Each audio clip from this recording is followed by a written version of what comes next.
बीते दिनों पुलगांव में हुए हत्याकांड की गुत्थी को पुलिस ने महज 6 घंटे के भीतर ही सुलझा लिया है। हत्या के कारणों का खुलासा करते हुए पुलिस ने बताया कि दानेश्वर की हत्या का कारण महज आपस में हुई गाली गलौज है। बीते दिनों दुर्ग के पुलगांव स्थित शासकीय स्कूल की छत में 16 वर्षीय दानेश्वर साहू की लाश मिलने की सूचना पुलिस को प्राप्त हुई। सूचना के आधार पर पुलिस ने दानेश्वर के 6 दोस्तों को हिरासत में लेकर पूछताछ की, जिस पर पकड़े गए 2 नाबालिग लड़कों ने दानेश्वर के साथ हुए गाली गलौज और उसके बाद उसकी हत्या करने का अपराध कबूल कर लिया। इस पूरे मामले को लेकर दुर्ग सीएसपी विवेक शुक्ला ने बताया कि हत्या का मुख्य कारण दोस्तों के बीच हुई गाली गलौज है, जिसके बाद दोनों नाबालिगों ने दानेश्वर की हत्या करने के उद्देश्य से रविवार की रात दानेश्वर को स्कूल के तीसरे मंजिल की छत पर ले गए और योजना अनुरूप हुडी के लेस की सहायता से दानेश्वर का गला घोंटकर उसकी हत्या की गई। जब प्रथम दृष्टया देखा गया तो वो जो निर्माणाधीन तीसरी मंजिल थी जिसपे कोई भी सीढ़ी नहीं थी, वहाँ पर व्यक्ति कोई भी आदमी कैसे पहुँच सकता है, उस पर हम लोगों ने पहले इस दृष्टिकोण से विवेचना प्रारंभ की, क्योंकि बिना सीढ़ी के वहाँ पहुँचना मुश्किल था।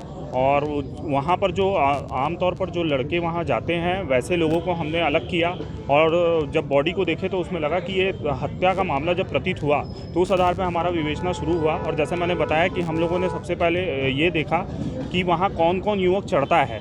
जब उन लोगों को हम लोगों को अपने पूछताछ में पता चला कि ये युवक चढ़ते हैं तो उन लोगों को हम लोगों ने अलग किया और अलग करके थाने में पूछताछ के लिए बुलाया। इस बीच लगभग 9 से 10 लोगों से पूछताछ की गई और इस बीच ही हमको मुखबिर से सूचना प्राप्त हुई कि उन्हीं में से एक युवक जो है वह उसके साथ जो मृतक दानेश्वर साहू उर्फ पप्पू जो 16 वर्षीय युवक था उसके साथ अंतिम क्षणों में देखा गया था। और ऐसी सूचना प्राप्त होने पर जब उससे और अच्छे से पूछताछ की गई, जो आरोपी था नाबालिग आबकारी बालक, उसने फिर बताया कि चूंकि जो मृतक है उसने उसे गाली दी थी और गाली देने के कारण जो उसे नागवार गुजरी और उसके बाद उन्होंने प्लान किया कि इसको उस स्कूल के छत पर ले जाएंगे और दोनों आबकारी बालक उसे स्कूल के छत पर लेकर गए। दोस्ती यारी दोनों की पहले से ही थी और वहाँ ले जाकर एक ने जो जैकेट पहनते हैं हुड के लेस से उसके गले को खींचा और दूसरे ने उसका पैर पकड़ा और इस प्रकार उसकी वहाँ मौके पर ही मृत्यु हो गई। फिलहाल महज 6 घंटे के भीतर ही पुलिस द्वारा हत्या की गुत्थी को सुलझा लिया गया है, जिसके लिए एक बार फिर पुलिस ने ये साबित कर दिया है कि अपराधी चाहे कहीं भी छुपा हुआ हो, पुलिस के हाथ अपराधी तक पहुंच ही जाते हैं। ग्रैंड न्यूज़ के लिए दुर्ग से वीना दुबे की रिपोर्ट। ग्रैंड न्यूज़ की खबरों में फिलहाल इतना ही। अब इजाजत दीजिए। नमस्कार।